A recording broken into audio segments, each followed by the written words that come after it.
All right, hello everyone, good afternoon, welcome back to your channel S English. मेरा नाम है उदिशा और आप लोगों के लिए जैसे कल हमने डिस्कस किए थे कुछ नए वर्ड्स जो 2024 से 25 में आपकी ऑक्सफोर्ड डिक्शनरी में ऐड हुए हैं, वैसे ही आज हम सीखने वाले हैं कुछ इडियम्स जो कि एग्जिस्ट पहले से कर रहे हैं, मतलब थे किताबों में। देखो, इडियम ढूंढना ना बड़ा नया ढूंढना टफ होता है, टू बी ऑनेस्ट। क्योंकि इडियम क्या होता है बेटा, हर एक रीजन का उनके कल्चर, उनके ट्रेडिशन, उनके सर्कमस्टांसेस के हिसाब से एक कहावत टाइप का बनता है, एक मुहावरा बनता है, उसी को हम इडियम्स कहते हैं। तो इडियम्स ऐसे एकदम से जन्म नहीं लेते हैं, ठीक है। So that is why to say कि कोई नया इडियम आ जाएगा अचानक से, दैट्स नॉट ट्रू। बट हाँ, कुछ ऐसे वर्ड्स क्रिएट होते हैं जिनको जेन जी ने लिटरली यूज करना शुरू किया, या वो किताबों में थे, उनका इस्तेमाल नहीं हो रहा था। ये सारी चीज़ों को देखते हुए यहाँ पर हमने ऐसे ही कुछ इडियम्स आपके लिए चुने हैं जो अभी रिसेंटली हाल फिलहाल में पॉपुलर हुए हैं। सबसे पहले जितने भी लोग यहाँ पर वीडियो को देख रहे हैं, हमारी बहुत ही रेगुलर स्टूडेंट और बहुत ही डियर स्टूडेंट आशी का आज बर्थडे है। So very happy birthday to you Aashi, God bless you, may you shine bright, may you be blessed with the best of everything. Stay strong, stay kind, stay beautiful, stay amazing and keep growing always. God bless you. आगे बढ़ेंगे दोस्तों, शुरुआत करते हैं सबसे पहले ये समझने से कि Gen Z क्या होता है। देखो, आप लोग जिस जनरेशन के हो, ज़्यादातर लोग जो मुझे यहाँ पर देख रहे हैं, वो जब जन्म लिया उन्होंने, जिस साल में वो पैदा हुए, वहाँ से अब तक आने में जितने साल बीते हैं, उस कैटेगरी के लोगों को एक नाम दिया जाता है।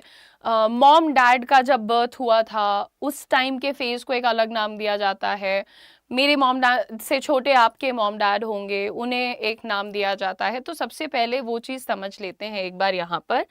देखिए, बेबी बूमर्स की अगर हम बात करें तो ये लोग हैं जो 1946 से 1964 के बीच में पैदा हुए। जो भी लोगों का जन्म 46 से 64 के बीच में हुआ, उन्हें हम कहते हैं बेबी बूमर्स, ठीक है।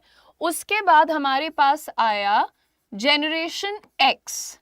यहाँ पर वो लोग आते हैं जिनका जन्म 65 से 80 के बीच में हुआ, ठीक है। आप देख सकते हैं 65 से 80 वाले तक, 85 नहीं होना चाहिए ये, नहीं, हाँ मुझे 80 याद आ रहा है, तो एक बार चेक कर लेना। बट जेन एक्स बोला जाता था उन लोगों को जो 1965 से 1980 के बीच में पैदा हुए, उन्हें जेन एक्स कहा जाता है। हमारी जो जनरेशन, नहीं अभी हमारी कहाँ आ रही है, यहाँ नहीं आ जाएगी ना अब, हाँ ठीक है। तो हमारी जो जनरेशन है, जो मेरी वाली है, उन लोगों को आपने सुना होगा मिलेनियल्स कहते हैं, मिलेनियल्स कहते हैं, करेक्ट एवरीवन। लेकिन मिलेनियल्स के साथ साथ उन लोगों को जेन वाई भी कहते हैं।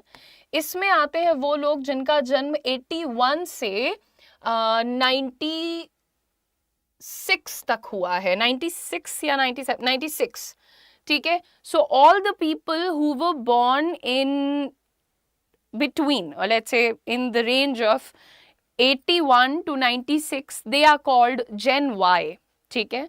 अच्छा, इन्हीं Gen Y को ही हम लोग मिलेनियल्स भी कहते हैं। अब इसके बाद आता है जो ज़्यादातर मेरे कैंडिडेट्स हैं यहाँ पर, जिनको लिखते हैं Gen Z, but American Z को Z बोलते हैं, Z, तो वो कल्चर थोड़ा सा वहाँ से ज़्यादा प्रभावित है, इसलिए Gen Z कहा जाता है आप लोगों को, जो 97 से 2012 तक पैदा हुए, जो कि 97 से 2012 तक पैदा हुए, उन लोगों को, इसके बीच में जो पैदा हुए, उन लोगों को हम जेन जी कहते हैं। And then we talk about gen alpha.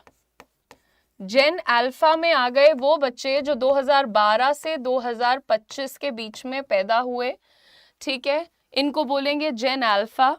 और जो 2025 ऑनवर्ड्स पैदा हो रहे हैं वो हैं इसको पढ़ना, यहाँ पर क्या लिखा है, 2025 ऑनवर्ड्स जो पैदा हुए हैं, लगभग 15-16 साल के ड्यूरेशन आगे जो है वो लगा लीजिए, उन्हें कहते हैं जेन बेटा। अब बहुत सारे लोग अल्फा बोल लेते हैं, गामा बोल लेते हैं, बट बीटा कहते हैं, BETA को बीटा पढ़ते हैं वो लोग, लेकिन द करेक्ट प्रोनाउंसिएशन इज बेटा, जैसे हमारे घर का बेटा, हमारे घर की बेटी, like that. Moving on everybody, spill the T, ये हमारा पहला इडियम है जो आजकल बड़ा वायरल है। देखिए, ये टीवी शोज और मूवीज एटसेट्रा में 2010 के आसपास भी काफी प्रचलित था, बट कॉमन लैंग्वेज में, कॉमन पार्लांस का हिस्सा ये नहीं था। Alright, so what is the meaning of spilling the T? To share gossip or juicy details about a situation or person। यानी कि जब तुम्हारे पास किसी इंसान, किसी स्थिति के बारे में बड़ी सनसनाती सी खबर हो, तो तुम उससे कहते हो, उस बंदे से कहते हो, डूड स्पिल द टी। अरे आई मीन तुम्हारे पास अगर खबर है तो तुम बताओगे ना लोगों को कि भाई क्या खबर है मेरे पास, तो बोलो वहां पर कि I am going to spill the tea, यानी मैं यहाँ पर आपको बहुत सनसनीखेज गॉसिप देने वाला हूँ। ठीक है, मूविंग ऑन, इसको आप एग्जाम्पल में देख लीजिए। Come on, spill the T, what really happened at the party last night. Generally जब पार्टीज होती हैं तो कुछ ना कुछ आपत्तिजनक होता ज़रूर है, कुछ ना कुछ कंट्रोवर्शियल होता ज़रूर है। लड़ाई, मार पीट, चीज़ें तोड़ना, झगड़ा करना, ये सब बहुत आम बात हो जाती है लोगों के लिए। तो वहाँ पे एक इंसान दूसरे इंसान को कह रहा है कि अरे यार चुगली करो, बताओ कुछ गॉसिप, तो come on spill the tea, यानी गॉसिप दे दो। It's not just secret. देखो, सीक्रेट ये भी हो सकता है कि मेरे बैंक अकाउंट में 10-12 करोड़ रुपए रखे हैं, ये भी सीक्रेट है, बट ये गॉसिप नहीं है, है ना। Gossip is controversial stuff. Next देखते हैं, टू स्वाइप लेफ्ट। देखिए, आई डोंट नो आप में से कितने लोगों को ये चीज़ें पता हैं, बट जैसे आपके पास ऐप है अड्डा 24/7 की, आपके पास स्विगी की एप्लीकेशन है, आपके पास जोमैटो है, आपके पास ब्लिंकिट है, फेसबुक है, इंस्टाग्राम है, ये सब एप्लीकेशंस हैं। ऐसे ही डेटिंग एप्स होती हैं, जैसे मैट्रिमोनियल एप्स भी हैं, यानी शादी संबंधित एप्लीकेशंस भी हैं, जैसे कि शादी.com, जीवन साथी, और भी बहुत सारी हैं। ये सब आपके शादी के लिए जुगाड़ करते हैं, ऑनलाइन ढूंढ के लोग आपको मिला देते हैं। ऐसे ही डेटिंग एप्स होते हैं, जैसे जब ये जो स्वाइप लेफ्ट का फ्रेज है, ये जहां तक मुझे समझ आता है, दिस स्टार्टेड विद टिंडर। उस ऐप का नाम टिंडर था, हालांकि अभी भारत में ये थोड़ा सा अनसेफ हो चुकी हैं चीज़ें, क्योंकि आपने भी खबर सुनी होगी कि लोग टिंडर से बुलाते थे लोगों को मिलने, कभी चोरी चपारी कर ली, कभी कुछ मारपीट कर ली, कभी और भी बुरी चीज़ें हुई हैं लोगों के साथ। तो इट्स नॉट दैट सेफ दो, ठीक है।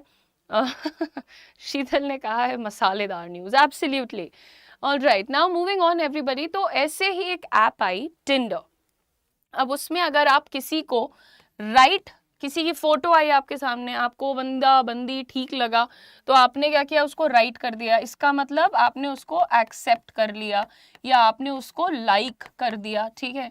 लेकिन अगर आपने उसको लेफ्ट भेज दिया, तो यानी कि आपने उनको डिसलाइक कर दिया कि हमको इनमें इंटरेस्ट नहीं है। तो जब भी आप किसी चीज को रिजेक्ट या डिसमिस करना चाहते हैं, तब आप यूज करते हैं अपना phrase swipe left. I swiped left on that job offer, the pay was too low. तो इनिशियली ये इसका जन्म हुआ था कि ये डेटिंग एप्स के मामले में एक तरीके का फीचर था। जैसे इंस्टाग्राम पे फीचर होता है कि तुम किसी फोटो पे या वीडियो पे 2 बार ऐसे टैप करोगे तो लाइक हो जाएगा, राइट। डबल टैप का मतलब लाइक। इंस्टाग्राम पे डिसलाइक का बटन नहीं है, जिस दिन आ गया बहुत लोगों की दुकान बंद हो जाएगी, correct.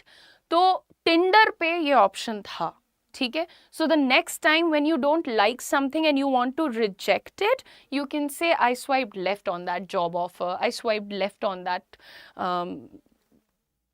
Proposal, I swiped left on that dress, नहीं ठीक लगी मुझे, etcetera. Now everyone, emerged with the rise of dating apps in mid 2010. ये 2010 इंटरनेशनल की बात हो रही है, भारत में मेरे ख्याल से ये कल्चर करीब 2013-14 के आसपास थोड़ा सा शुरू हुआ था। बहरहाल बहुत ज़्यादा प्रभावित होने की ज़रूरत नहीं है। टू गोस्ट समवन, ये मैंने कल आपको एग्जाम्पल दिया था जब मैं आपको सिचुएशनशिप समझा रही थी। अब गोस्टिंग भी शुरू हुआ था बेटा जनरल रोमांटिक रिलेशनशिप के कॉन्सेप्ट की तरह, ठीक है, लेकिन फिर क्या हुआ, ये हर बंदा ही करने लग गया। मतलब यहाँ तक कि आप जिसके यहाँ इंटरव्यू देने गए थे नौकरी के लिए, वो बंदा आपको 2 कॉल पे तो आंसर देगा, उसके बाद आप इंटरव्यू दे दोगे और उसके बाद उसने आपको घोस्ट कर दिया। They do not let you know that you were not qualified, they never tell you why you were disqualified. तो ऐसे गायब हो जाना अचानक से, to abruptly cut off communication with someone without explanation. Often in digital context, यानी कि phone, mail etcetera पे जहां भी आप कनेक्टेड थे वहां से completely break off कर लेना, cut off कर लेना, that's kind of ghosting. गायब हो जाना, डिजिटली गायब हो जाना किसी की जिंदगी से, है ना।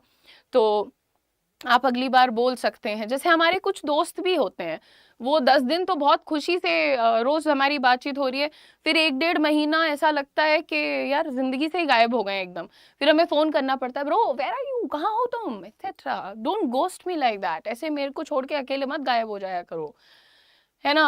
Okay, she ghosted me after our first date and I never heard from her again. Okay, ये भी काफी सारे लोगों के साथ होता है, डेट पे जाते हैं, किसी को वो अच्छे लगते हैं, किसी को अच्छे नहीं लगते हैं, तो फिर कुछ लोगों में तमीज होती है कि वो बता देते हैं यार I not like to continue this, and some people would जैसे कि जस्ट वैनिश, गायब भी हो जाते हैं ना, तो वो बताते भी नहीं है।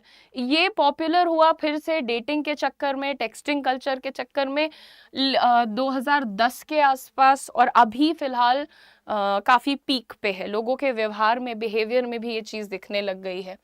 नेक्स्ट देखते हैं कैंसल कल्चर। अरे अरे अरे अरे, फेवरेट थिंग, सोशल मीडिया के जितने भी क्रांतिकारी हैं उन लोगों की फेवरेट चीज है। उनके मन के खिलाफ किसी ने कुछ बोल दिया, किसी ने कुछ कर दिया, किसी ने कुछ लिख दिया, किसी ने कोई फोटो डाल दी, किसी ने कोई कपड़ा पहन लिया, किसी ने अपनी मर्जी से शादी कर ली, उनकी मर्जी के चले गए, भैया राम, किसी ने अपना रिटायरमेंट डिक्लेयर कर दिया तो लोग उसको तक कैंसिल करने चले जाते हैं, मतलब बातें शुरू कर देते हैं। What is the meaning of cancel culture? The phenomena of publicly criticizing and boycotting, किसी को पूरी तरह से boycott कर देना कि ना इनसे अब हमारा कोई लेना देना नहीं है, nobody will like him और nobody will like her, इस तरीके से चीज़ों को पोर्ट्रे करना या लेट्स से डायरेक्ट करना कि सारे जने वही ट्रेंड फॉलो करो। अभी देखो कुछ अच्छी चीज़ें भी हो रही हैं। कैंसल कल्चर का एक तगड़ा एग्जाम्पल, टर्की को कैंसिल किया जा रहा है भारतीयों के द्वारा, अज़रबैजान को थोड़ा सा कैंसिल किया जा रहा है, जिसमें मुझे बहुत खुशी है, बहुत खुशी है मुझे। हालांकि मैं कभी भी ये नहीं कहती कि करो यार, जो भी है, तो मेरे ओपिनियन से और तुम्हारे ओपिनियन से फर्क नहीं पड़ता किसी को, लेकिन फिर भी टर्की का जो स्टैंड था, अभी फिलहाल जो हम लोगों का एक डिस्प्यूट चल रहा था, बॉर्डर कॉन्फ्लिक्ट चल रहा था, उसमें उन्होंने ओपनली हमारे एनिमी का सपोर्ट किया, ठीक है। तो आपको ये जानना चाहिए कि भैया अगर वो आपके नहीं हैं तो आप उनके ना बनिए, हम करोड़ों की मदद उनको करें और उसके बाद मौका आने पे वो आतंकवादियों को सपोर्ट करें, तो ये हमारे लिए बहुत रिस्की है, ठीक है। आगे बढ़ते हैं और देखते हैं, जैसे यहाँ पर एग्जाम्पल आपके लिए, he was caught in cancel culture after his old tweets resurfaced. हमारे देश के पॉलिटिशियंस जब उनकी सरकार नहीं होती है तो वो बहुत बहुत बातें किया करते हैं, उनकी सरकार आ जाती है तो सब वही करते हैं जो उनका दुश्मन कुछ दिन पहले कर रहा था। और फिर क्या होता है कि उनकी पुरानी वाली, अभी जैसे हमारी दिल्ली की जो सीएम बनी थी, जब again this is an example, आप देखिएगा उनके बहुत सारे पुराने ट्वीट्स लोग जो है उठा करके दिखाने लग गए कि सीएम साहिबा इस तरीके की बातें कर रही थी, कैंसिल करने के लिए। कैंसिल कल्चर, कि अरे यार पहले ऐसी बातें करते थे, इनको कैंसिल कर दो, इनको कोई लाइक मत करो, इनकी फोटो शेयर मत करो, कमेंट मत करो, एटसेट्रा, तो इसको बोलते हैं cancel culture. Now it became a common phrase around 2019-20। ये पूरी चीज ना बड़ी सोशल मीडिया ड्रिवन है, ठीक है, ये 2019-20 में इसको प्रोमिनेंस मिला है, ये भी ध्यान रखना।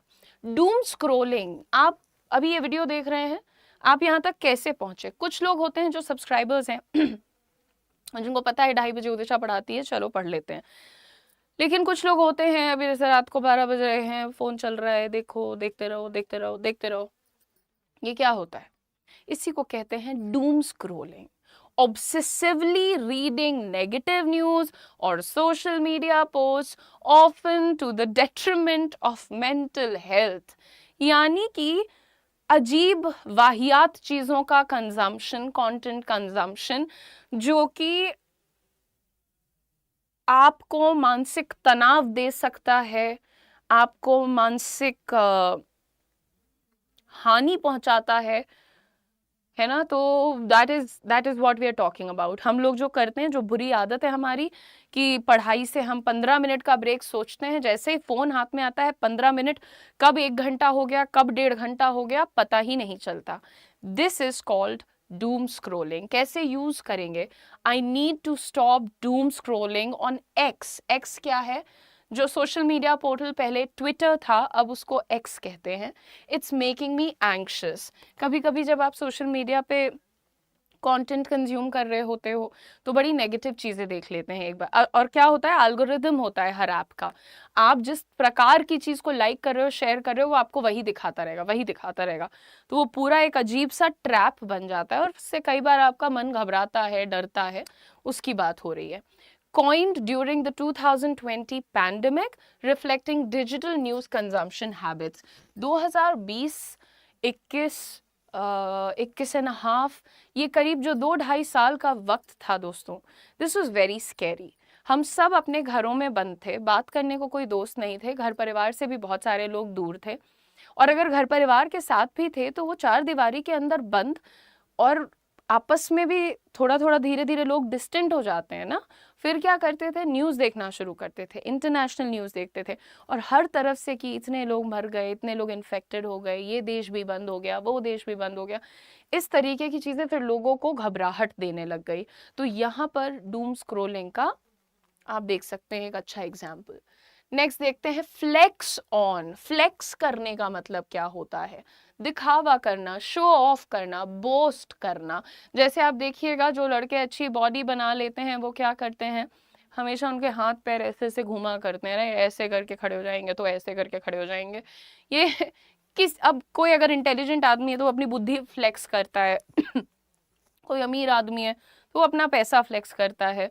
कलयुग चल रहा है। पहले लोगों को पता था कि जो दिखावा करता है वो अच्छा आदमी नहीं है। आज लोगों को इन्फ्लुएंसर भी बोला जाता है, जो बहुत अच्छे से दिखावा कर लेते हैं। तो flexing is that. He is always flexing on Instagram with his new car. हमेशा अपनी नई गाड़ी लेके दिखावा करता रहता है इंस्टाग्राम पे। Again I am nobody to say whether it's right or wrong. Ruminating is a very different word. All right, so it is still I would request you guys, एक तो देखो यार, दिखावा करने का कोई पॉइंट नहीं है। आपको जो मिला है वो आपकी मेहनत, आपकी काबिलियत के हिसाब से मिला है। आप उसकी रिस्पेक्ट करते हैं तो आपको और भी मिलेगा। बट दिखावा करने से तो उस चीज़ का अंत बहुत जल्दी होता है, जो मुझे लगता है। ठीक है। अच्छा, ये हिप हॉप और सोशल मीडिया के माध्यम से अराउंड 2016 ऑनवर्ड्स जो है थोड़ा सा ट्रेंड में आया, और अभी बहुत ज़्यादा इस्तेमाल हो रहा है। Big yikes, expression of embarrassment, shock or discomfort about a situation. जैसे ये एग्जाम्पल ही ले लो, कोई स्टेज पे जा रहा है, हजारों लोग बैठे हैं, और किसी का पैर ऐसे हल्का सा ट्रिप कर गया, यानी लड़खड़ा गया, तो क्या होता है? That was big yikes, यानी बहुत ज़्यादा एम्बैरेस्ड हो जाना, शर्मिंदा हो जाना, घबरा जाना। उन सिचुएशंस में हम यूज़ करते हैं इस पर्टिकुलर फ्रेज को, बिग yikes। जैसे आप किसी चीज़ को देख के कभी कभी अनकंफर्टेबल होते हो, राइट? सोशल मीडिया कंटेंट की बात कर लो, कुछ लोग इस प्रकार से इतना विभत्स डांस करते हैं कि उसमें भी लगता है कि यार इनको नाचना तो नहीं आ रहा है पर शर्म तो आ रही होगी, राइट? तो वहां पर हम क्या लिख सकते हैं कमेंट सेक्शन में? Big yikes. लेकिन कमेंट सेक्शन में कुछ भी मत लिखा करो। आप लिखते हो तो उनकी वो पोस्ट को और बल मिलता है, वो और वायरल जाती है, तो ना लिखा करो। नहीं अच्छा लगता, इग्नोर कर दो। नेक्स्ट देखते हैं, ये करीब 2010 के आसपास वायरल हुआ था, लो की आपने सुना होगा बहुत ज्यादा। ठीक है।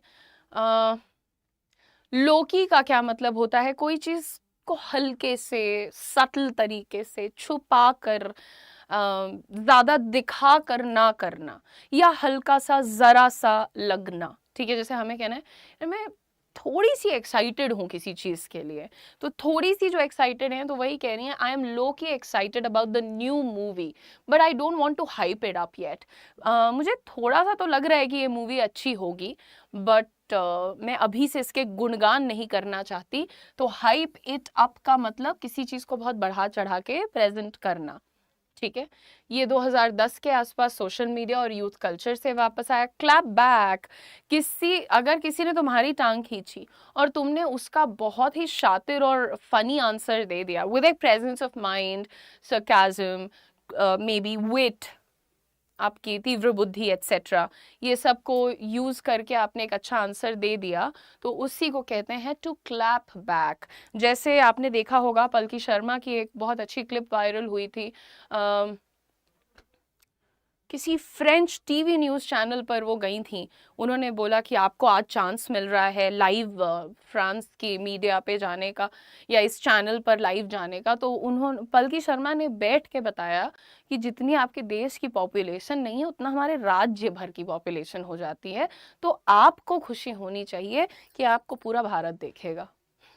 तो this is called a clap back. ठीक है, अब यहाँ पर देखिए, when he mocked her outfit, जब उसने उसके मजाक की खिल्ली उड़ाई, she clapped back with a savage comment, उसने बहुत शातिर तरह से उनको जवाब दिया।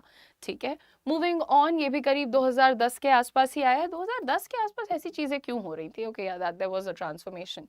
मेन कैरेक्टर एनर्जी, आप सब लोगों को मेन कैरेक्टर एनर्जी में रहना चाहिए। आप अपनी लाइफ के, आपकी लाइफ स्टोरी के हीरो हैं, इसको भूलिए मत। किसी और को हीरो मत बनाया करिए। हर बात पे तुम लोग किसी के फैन हो जाया करते हो। 15-16 लोग तो सबकी ही फैन पेज बना लेते हो। नहीं नहीं, नहीं करना चाहिए। Acting with confidence and charisma as if you are the protagonist of your own story. Protagonist, hero, main hero. तो जो भी आपके स्टोरी का मेन हीरो है उसी को आप कहिएगा। मेन कैरेक्टर एनर्जी में रहता है वो इंसान। जैसे कुछ लोग होते हैं यार, उनको पता है कि मेरी जिंदगी है, इसका मेन लीड मैं हूँ, बात खत्म, so I am in my main character energy. She walked in to the room with main character energy and everyone noticed. जैसे 100 लोग बैठे हुए हैं पर कोई इंसान वहां ऐसे वॉक करके जाता है जैसे सब उसी का इंतजार कर रहे हैं, और ये बड़ी तगड़ी चीज होती है। So always be in your main character energy. Moving, this is a bonus idiom. मैंने आप लोगों को 10 ऑलरेडी बता दिए हैं। This is the last one everybody. To get itchy feet, कहते हैं हमारे यहाँ घर पे कि सुकून नहीं है, चैन नहीं है, हमेशा इनको कुछ लगी रहती है कि भागो भागो, घूमते रहना है, टहलते रहना है, राइट। तो जब आपके अंदर से एक इच्छा आने लगती है कि यार आई हैव टू ट्रैवल, हमको कहीं घूमने जाना है, हमको कुछ करना है, हमको घर नहीं बैठना है, उसी को कहते हैं dude I am having itchy feet. आप एग्जाम्पल देखिए, after months of staying home I got itchy feet and booked a spontaneous trip abroad. I wish I do this someday. But anyhow, I hope you guys enjoyed the video. Don't forget to like, share and subscribe.